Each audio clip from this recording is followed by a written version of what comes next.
If you want to fix Instagram automatically close this problem, this video is gonna help you a lot. So all what you have to do, guys, is very simple. Open the settings on your phone, scroll until you find the apps manager page. When you find it, just click on it like this and then go to the apps manager. Now right here, this is the apps manager page. All what you have to do now is very simple and easy. Just scroll until you find Instagram. And when you find it, all what you have to do then is click on it like this.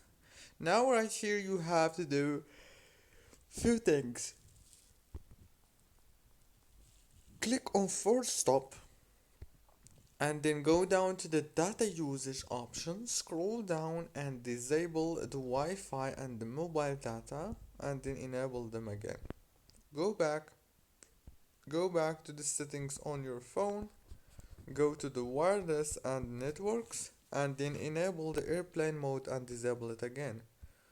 Don't forget to like, subscribe if the video was helpful.